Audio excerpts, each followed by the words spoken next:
ನಮಸ್ಕಾರ ನನ್ನೆಲ್ಲ ರೈತ ಬಾಂಧವರಿಗೆ. ಇಂದು ಈ ವಿಡಿಯೋ ಆಕಳ ಶೆಡ್ ಅಥವಾ ದನ ಶೆಡ್ ಅಥವಾ ಸಣ್ಣ ಗೋಶಾಲೆ, ರೈತನ ಸಣ್ಣ ಗೋಶಾಲೆಯ ಮೇಲೆ ಈ ವಿಡಿಯೋ ಮಾಡಕತ್ತೀನಿ. ಶೆಡ್ ಯಾವ ರೀತಿ ಇರಬೇಕು ಮತ್ತು ಅವನ ಒಣ ಮೇವಿನ ಒಂದು ವ್ಯವಸ್ಥೆ ರೈತನಾದವನು ಯಾವ ರೀತಿ ಮಾಡ್ಕೋಬೇಕಂತ ಈ ರೀತಿ ಯಾವ ರೀತಿ ಮಾಡಿದ್ದೇನೆ ಅಂತ ಈ ವಿಡಿಯೋದಲ್ಲಿ ನಾ ತೋರ್ಸಕ್ಕೆ ಪ್ರಯತ್ನ ಮಾಡ್ತೀನಿ.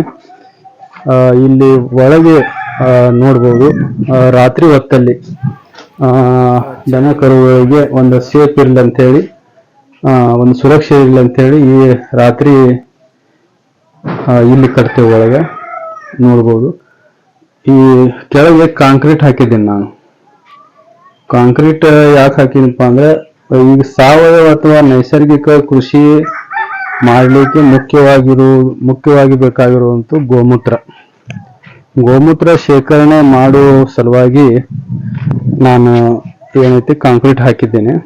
ಅಲ್ಲಿ ರಾತ್ರಿ ಎಲ್ಲ ಒಯ್ದಂತ ಗೋಮೂತ್ರ, ಆಕಳ ಒಯ್ದಂತ ಗೋಮೂತ್ರ ಇಲ್ಲಿ ಬಂದು ಶೇಖರಣೆ ಆಗ್ತೈತಿ. ಈ ಡಬ್ಬದಲ್ಲಿ ನೋಡ್ಬೋದು, ಇಲ್ಲಿ ಶೇಖರಣೆ ಆಗಿರುವಂತ ಗೋಮೂತ್ರವನ್ನು ನಾನು ಈ 200 ಲೀಟರ್ ಡ್ರಮ್ನೊಳಗೆ ನಾನು ಎತ್ತಿ ಹಾಕಿ ಇಲ್ಲಿ ಶೇಖರಣೆ ಮಾಡ್ಕೋತೀನಿ. ಅಂದ್ರೆ ನನಗೆ ಯಾವಾಗ ಬೇಕಾಗ್ತೈತಿ ಅವಾಗ ಬಳಸಲಿಕ್ಕೆ ನಾ 200 ಲೀಟರ್ ಡ್ರಮ್ನಾಗ ನಾ ಗೋಮೂತ್ರ ಶೇಖರಣೆ ಮಾಡ್ತೀನಿ. ಅದು ಒಂದು ಅಪಾರ್ಟ್ಮೆಂಟ್ ಅಂದ್ರೆ ಒಂದು ಭಾಗ ಅದು. ಮತ್ತೆ ಇಲ್ಲಿ ನೋಡ್ಬೋದು, ಇಲ್ಲಿ ಹೊರಗೆ ಸಹ ಒಂದು ಕಾಂಕ್ರೀಟ್ ಬೆಡ್ ಹಾಕಿದೀನಿ. ಇದು ಯಾಕಪ್ಪ ಅಂದ್ರೆ, ಈಗ ಮಳೆಗಾಲದಲ್ಲಿ ಹಗಲತ್ತು 2 ದಿನ ಅಥವಾ ಹಗಲತ್ತು ಮಳೆ ಆಯ್ತಪ್ಪ ಅಂದ್ರೆ ನಮಗೆ ಆಕಳುಗಳು ಕಟ್ಟಾಕ ಬಹಳ ತೊಂದರೆ ಆಕೈತಿ. ಇಲ್ಲಿ ನೋಡ್ಬೋದು, ಇಲ್ಲಿ ಎಲ್ಲ ಹಗಲತ್ತಲ್ಲಿ ಇಲ್ಲಿ ಕಟ್ತೇವೆ. ಇಲ್ಲಿ ಅದ್ರ ಬಗ್ಗೆ ಹೇಳ್ತೇನೆ. ಇಲ್ಲಿ ಯಾಕೆ ತೊಂದರೆ ಆಕೈತಪ್ಪ ಅಂದ್ರೆ, ಈಗ ಸಾಕಷ್ಟು ಮಣ್ಣ ಕಟ್ಟೋದಂತ ಗಿಜಿ ರಾಡಿ ಆಗಿ ಅವು ಮಕ್ಕೋದಿಲ್ಲ, ಬಿಡುದಿಲ್ಲ, ನೊಣಗಳು, ಈ ರೀತಿಯಾಗಿ ನಾನಾ ಸಮಸ್ಯೆ ಆಗುವುದರಿಂದ ಈ ಪೋಷನ್ ಏನಿತ್ತಲ್ಲ, ಈ ಪೋಷನ್ ಮಳೆ ಬರುವಾಗ ಮಾತ್ರ ಇದನ್ನ ನಾವು ಇಲ್ಲಿ ಹೊರಗೆ ಕಟ್ಟಾಕಿ ಇಲ್ಲಿ ಬಳಸ್ತೇವೆ. ಇದನ್ನ ನೋಡ್ಬೋದು ರೈತ ಬಾಂಧವರು. ಕಾಂಕ್ರೀಟ್ ಹಾಕಿನ ಮತ್ತೆ ರೈತರು ಕಾಂಕ್ರೀಟ್ ಹಾಕ್ಲಿಕ್ಕಂದ್ರೆ ಪರವಾಗಿಲ್ಲ, ಈ ಯಾವ್ದಾದ್ರು ತಮ್ಮ ಸ್ಥಳೀಯವಾಗಿ ಸಿಗುವಂತ ಕಲ್ಲು ಸಿಗ್ತಾವ. ನಮ್ಮಲ್ಲಿ ಮಿಣಜಿಗೆ ಬಂಡಿ ಸಿಗ್ತಾವು, 2x2 ಮಿಣಜಿಗೆ ಬಂಡಿ ಸಿಗ್ತಾವ. ಅವು ಸಹ ನಾವು ಬಳಸಬಹುದು. ಕಾಂಕ್ರೀಟ್ ಕಿತ್ತ ಮಿಣಜಿಗೆ ಬಂಡಿ ಉತ್ತಮ ನನ್ನ ಅನುಭವದಲ್ಲಿ. ಯಾಕಂದ್ರೆ ಇದಕ್ಕೆ ಬಾಳ ಕಾಲ್ ಜಾರ್ತಾವು. ಅಂದ್ರೆ ಇದಕ್ಕೆ ಎಂಡ್ ಇರಂಗಿಲ್ಲ ಕಾಂಕ್ರೀಟ್ಗೆ. ನಾವು ಗೆರಿ ಹಾಕಬೇಕಾಗ್ತೈತಿ. ನಾ ಹಾಕಿಲ್ಲ ಗೆರಿ. ಇಲ್ಲಿ ಎಂಡ್ ಇರಂಗಿಲ್ಲ. ಅದು 2x2 ಎಂಡ್ ಇರೋದ್ರಿಂದ ಅಲ್ಲಿ ಕಾಲ ಜರಿದು ನಿಲ್ಲುವಂತ ಚಾನ್ಸ್ ಹೆಚ್ಚಿರ್ತೈತಿ.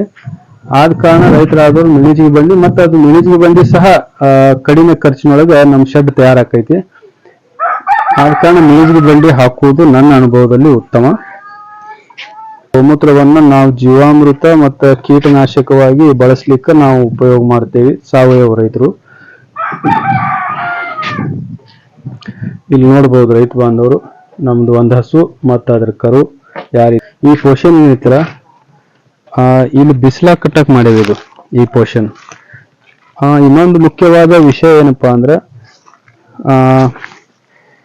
ನಮ್ಮ ದೇಶಿ ಹಸು, ನಮ್ಮ ಜವಾರಿ ಹಸು ಅಥವಾ ದೇಶಿ ಹಸು ಏನಂತೆ ಕರಿತೇವಲ್ಲ ನಾವು, ಅವಕರನ್ನ ಕಂಪಲ್ಸರಿ ಕಡ್ಡಾಯವಾಗಿ 4 ರಿಂದ 5 ತಾಸ ನಾವು ಬಿಸಿಲಾಗ ಕಟ್ಟೇಬೇಕು. ಯಾಕಪ್ಪ ಅಂದ್ರೆ ಆ ಹಸುವಿನ ಭುಜದ ಮೇಲೆ ಬೆನ್ನಿನ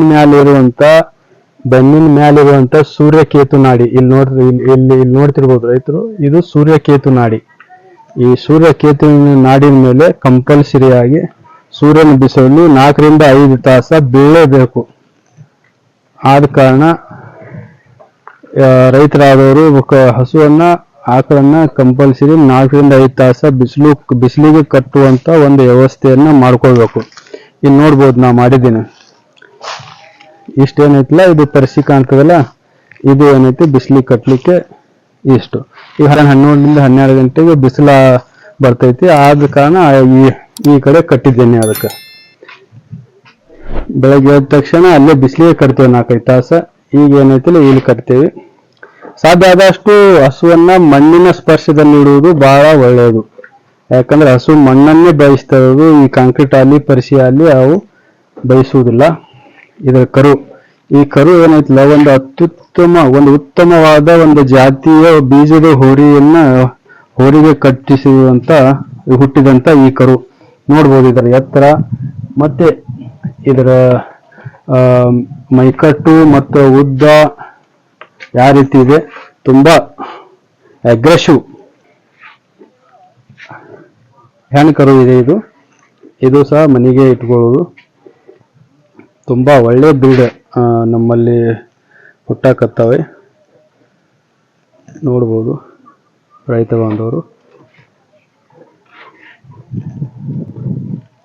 ಬಾಂಧವರು ಇನ್ನೊಂದು ಮುಖ್ಯವಾದ ಒಂದು ವಿಷಯವನ್ನ ಗಮನದಲ್ಲಿ ಇಟ್ಕೋಬೇಕು. ಅವರು ಈಗ ವರ್ಷ ಪೂರ್ತಿ ಆಗುವಂತ ಒಣ ಹೊಟ್ಟಾಲಿ ಒಣ ಕಣಿಕೆ ಅಲ್ಲಿ ಅದನ್ನ ಮಳೆಗೆ ಏನೈತಿ ತೊಯ್ಲಾರಂಗ ಅದು ಶೇಖರಣೆ ಮಾಡಿ ಇಟ್ಕೋಬೇಕು. ಅವರು ಇಲ್ಲಿ ಅದನ್ನ ಯಾವ ರೀತಿ ಶೇಖರಣೆ ಮಾಡಿ ನೋಡ್ಬೋದು ರೈತ ಬಾಂಧವರು. ಈ ರೀತಿಯಾಗಿ ತೊಗರಿ ಹೊಟ್ಟು ನಮ್ಮ ಯಾವ ಸಿಗ್ತೈತಿ ಡ್ರೈ ಫ್ರೂಡರ್ ಅನ್ನು ನಾವು ಈ ರೀತಿಯಾಗಿ ಶೇಖರಣೆ ಮಾಡಿ ಇಟ್ಕೋಬೇಕು ನಮ್ಮ ವರ್ಷಕ್ಕಾಗುವವರೆಗೂ. ನಾ 10x14 ಮಾಡಿದ್ದೇನೆ ನಾನು ಶೆಡ್. ಇದರಲ್ಲಿ 3 ಟ್ರ್ಯಾಕ್ಟರ್ ಹೊಟ್ಟಾಲಿ ಈ ಕಣಿಕೆಯನ್ನ ನಾ ಚಾಪ್ ಕಟ್ರ್ ಮಾಡಿ ಈ ತರ ಹಾಕಿದ್ದೀನಿ. 2 ವರ್ಷ ಆದ್ರೂ ಏನೇನೂ ಆಗಿಲ್ಲ ಅದಕ್ಕೆ. ಆದ ಕಾರಣ ರೈತರಾದವರು ಈ ರೀತಿಯಾಗಿ ಒಂದು ಸೇಫ್ಟಿ ಇರಬೇಕು. ಯಾವಾಗ ಹೇಳಕ್ ಬರ ಮೇವಿನ ಅಭಾವ ಬಿತ್ತಂದ್ರೆ ಆಕಳ ಮಾರಿಬಿಡು, ದನ ಮಾರಿಬಿಡು, ಈ ತರ ಒಂದು ಏನೈತಿ ಸಿಚುವೇಶನ್ ಬಂದ್ ನಿಂದಿರ್ತೈತಿ. ಆದ ಕಾರಣ ನಮ್ಮಲ್ಲಿ ಸ್ಟಾಕ್ ಇರಬೇಕು. ಮನ್ಯಾಗ ಜ್ವಾಳ ಇರ್ಬೇಕು. ಹಿರಿಯರು ಹೇಳ್ತಾರ ಮನ್ಯಾಗ ಜ್ವಾಳ ಇರ್ಬೇಕಂತ, ಹೊಲ್ದಾಗ ಕಣಿಕ್ ಇರ್ಬೇಕಂತ.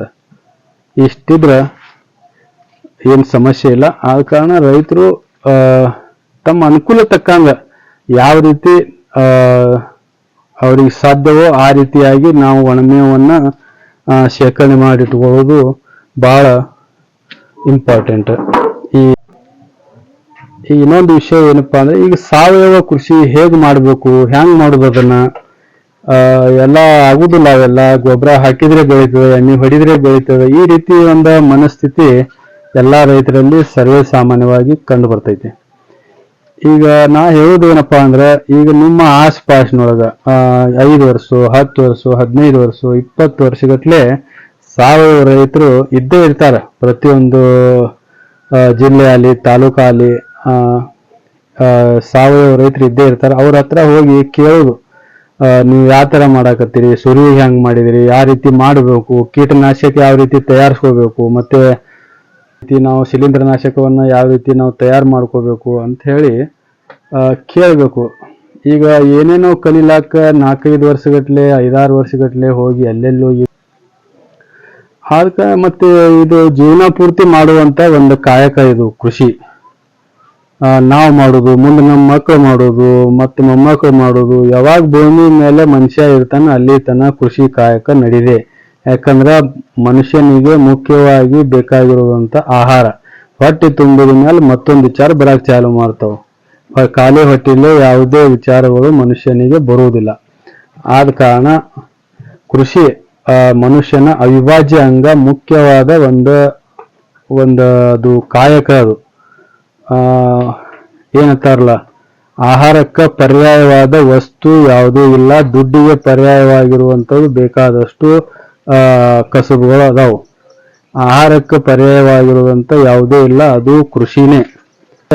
ಆಹಾರ ಇಲ್ಲ ಮತ್ತು ಮನುಷ್ಯನಿಗೆ ಬೇಕಾಗಿರುವಂತ ಮುಖ್ಯವಾದ ವಸ್ತು ಆಹಾರ. ಆದ ಕಾರಣ ರೈತರಾದವರು ಹೆಚ್ಚೆಚ್ಚು ಸಾವಯವ ಕೃಷಿ ಕಡೆ ಒತ್ತು ಕೊಡಬೇಕು. ಮತ್ತೇನೈತಿ, ಸಾವಯವ ಕೃಷಿಯನ್ನ ಕಲೀಲಿಕ್ಕೆ ಪ್ರಯತ್ನ ಮಾಡಬೇಕು. ಒಂದು 3 ವರ್ಷ ಹೋಲಿ 2 ವರ್ಷ ಹೋಲಿ 5 ವರ್ಷ ಹೋಲಿ ಕಲಿದೊಟ್ಟು ಅದನ್ನ ಕಲಿತ್ರ ಏನೈತಿ, ಪ್ರತಿಯೊಬ್ಬರಿಗೂ ಮೊದಲ ತನ್ನ ಕುಟುಂಬಕ್ಕೆ ತಾನು ವಿಷಯವನ್ನ ತಿನ್ನಿಸ್ಲಿಕ್ಕಂದ್ರೆ ಸಾಕು. ಬರ್ಬರ್ತಾ ಸಮಾಜಕ್ಕೂ ವಿಷಯ ತಿನ್ಸಕ್ ಇಷ್ಟಪಡಂಗಿಲ್ಲ. ಆದ ಕಾರಣ ರೈತರಾದವರು ಪ್ರತಿಯೊಬ್ಬರು ಸಾವಯವ ಕೃಷಿ ಅಥವಾ ನೈಸರ್ಗಿಕ ಕೃಷಿ ಮಾಡ್ಲಿಕ್ಕೆ ಪ್ರಯತ್ನ ಮಾಡಬೇಕು. ಈ ವಿಡಿಯೋ ನಿಮಗೆ ಇಷ್ಟ ಆದಲ್ಲಿ ಲೈಕ್ ಮಾಡಿ, ಶೇರ್ ಮಾಡಿ. ಸಾಧ್ಯ ಆದಷ್ಟು ಎಲ್ಲಾ ರೈತರಿಗೆ ಈ ವಿಡಿಯೋನ ಶೇರ್ ಮಾಡಿ. ಸಬ್ಸ್ಕ್ರೈಬ್ ಮಾಡೋದನ್ನ ಮರಿಬೇಡಿ. ನಮಸ್ಕಾರ.